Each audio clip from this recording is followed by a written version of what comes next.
Viral এই baby ড্রেসের সেলাই ভিডিও থাকছে আজকের ভিডিওতে। সম্পূর্ণ সেলাই টিউটোরিয়াল ভিডিওটা দিচ্ছি। যারা নতুন আছেন তারা খুব খেয়াল করবেন ভিডিওটা আমি কিভাবে সেলাই করছি। আসসালামু আলাইকুম এভরিওয়ান, আশা রাখছি সবাই ভালো আছেন। আলহামদুলিল্লাহ আমিও ভালো আছি।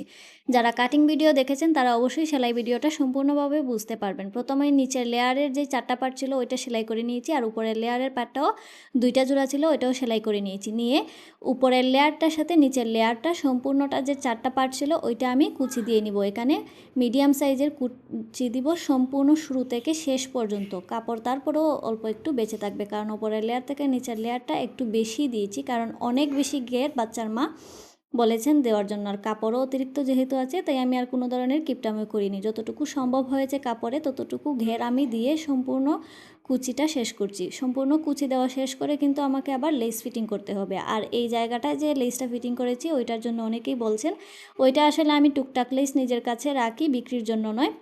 ভিডিওতে বলে দিচ্ছি, বারবার কেউ নক দিবেন না।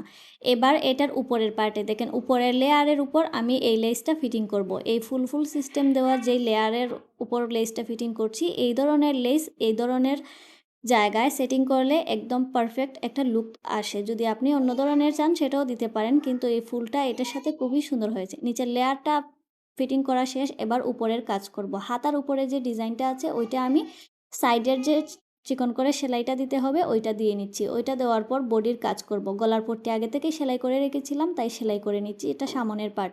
কি বাতাস দিচ্ছে আপনারা ভিডিওতে অবশ্যই দেখতে পাচ্ছেন। চেইন ফিটিংয়ের জন্য আগে থেকেই পট্টিটা সেলাই করে রেখেছিলাম। এবার শুধু উপরে ফিটিং করে নিচ্ছি। নেওয়ার পর মাঝখান দিয়ে কেটে এভাবে তারপর এখানে আমি চেইনটা ফিটিং করে নিব। চেইন ফিটিংয়ের আলাদা ভিডিও কিন্তু আমি দিয়েছি অনেক সময়। হলুদ কালারের একদম পারফেক্ট ম্যাচিং পাইনি, কারণ দোকানের লাইটে একরকম লাগে আর কাপড়ে আরেক রকম লাগে। তারপরে যতটুকু সম্ভব ম্যাচিং করে দেওয়ার চেষ্টা করেছি। চেইন ফিটিং শেষ, এবার পিছনের পার্টের গলা ফিটিং করে নিব। এটা যেহেতু টেবিল গলার উপর সেটিং করতে হয়েছে, গলাটা চওড়া বেশি দেওয়া যাবে না, কারণ বাচ্চাদের শরীর তো আর এতটুকু থাকে না। কাঁধও জোড়া দিয়ে নিলাম। নেওয়ার পর গলার যে কর্নারগুলো আছে ওইগুলো বরাবর আমি চোখ দিয়ে দাগ দিয়ে নিচ্ছি ডিজাইন তৈরি করার জন্য।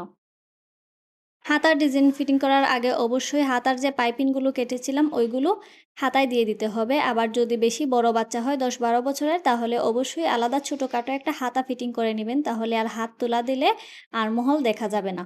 এভাবে করে আমি পট্টিটাও লাগিয়ে নিলাম, আর এটা অবশ্যই ভালো করে খেয়াল করে রাখতে হবে। এবার যে ডিজাইনটা আছে ওইটা আমি সামনের পার্ট থেকে পিছনের পার্ট পর্যন্ত একদম গলা বরাবর কাঁধ বরাবর যে লাইনটা আছে ওই লাইন উপর আমি ছোট ছোট করে কুচিগুলো দেব, যেন সব জায়গায় সামঞ্জস্যপূর্ণ রেখে আমি কাজ করতে পারি। একদম শুরু থেকে শেষ পর্যন্ত সামনের পার্টের থেকে পিছনের পার্ট পর্যন্ত। প্রথমে ভেবেছিলাম শুধু সামনের পার্টে হবে, পরবর্তীতে দেখতে পেলাম এই ডিজাইনটা করা শেষ হয়ে গেলে এখানেও কিন্তু আমি লেসটা সেমভাবে যেভাবে নিচের লেয়ারে ফিটিং করেছিলাম এভাবেই এই লেসটাও ফিটিং করে নিচ্ছি। আর লেসটা ফিটিং করার পর সম্পূর্ণ লুকটা এত বেশি ভালো লাগছিল বলার বাহিরে। আর বারবারই সুতা চেঞ্জ করতে হবে, অবশ্যই লেসের কালারের সুতা ব্যবহার করতে হবে। যদি একটু ইউনিক আর একটু প্রিমিয়াম সাইটের সেলাই করতে চান তাহলে অবশ্যই আপনাকে বারবার সুতা খুলে ড্রেসের সাথে ম্যাচিং করে করে করতে হবে। এটা হচ্ছে গিয়ে সম্পূর্ণ ডিজাইনটা। ডিজাইনের ফাইনাল লুকটা দেখিয়ে দিচ্ছি সেলাই করার পর কেমন হয়েছে। যদিও আমি এর আগে আরও ছোট ছোট ক্লিপ ভিডিও ছেড়েছি এই ড্রেসের। এবার একটা সাইড সেলাই করে এটাতে আমি বেল্ট ফিটিং করে নিব। এবার সম্পূর্ণ বডির যে নিচের লেয়ার ছিল ওইটার কুচি দিয়ে দিব। এখানেও কিন্তু আমি মিডিয়াম সাইজের অপুরন্ত কুচি দিতে পারবো, কারণ কাপড় অনেক বেশি যেহেতু আছে আমার কোনো ধরনের কিপটামো করার কোনো প্রয়োজন নেই। সম্পূর্ণ জায়গাটায় আমি শুরু থেকে শেষ পর্যন্ত, কারণ আগে থেকেই এক সাইড সেলাই করে রেখেছিলাম তাই সম্পূর্ণ কুচিটা দিয়ে দিচ্ছি। দেওয়ার পর অপর সাইডটা আমি সেলাই করব। আর অপর সাইডটা সেলাই করার সময় অবশ্যই যে বাড়তি একটা এক্সট্রা বেল্ট রয়েছে ওইটা খেয়াল করে লাগাতে হবে। এখানে আমি যখন সেলাই করে ফেলছিলাম তখন বেল্ট লাগানোর কথা মনে থাকে না অনেক সময়, তাই খেয়াল করে দিলাম। এভাবে করে একদম আরমহল থেকে নিচ পর্যন্ত সেলাই করে নিব। তাহলে কিন্তু খুব সহজেই সেলাই করা যাবে। নিচের পাটটাও আমি ভাঁজ করে 1.5 ইঞ্চি পরিমাণ ভাঁজ করে সেলাই করে নিচ্ছি। এটা হচ্ছে গিয়ে ফাইনাল লুক। যদিও এর আগেও অনেকবার ফাইনাল লুকের ভিডিও ছবি শেয়ার করেছি, তারপরও সেলাই শেষে একবার না দেখালে কিন্তু আপুরা আবার কমেন্ট করেন যে ফাইনাল লুক কোথায়, ফাইনাল লুক কোথায়, তাই দিয়ে দিলাম।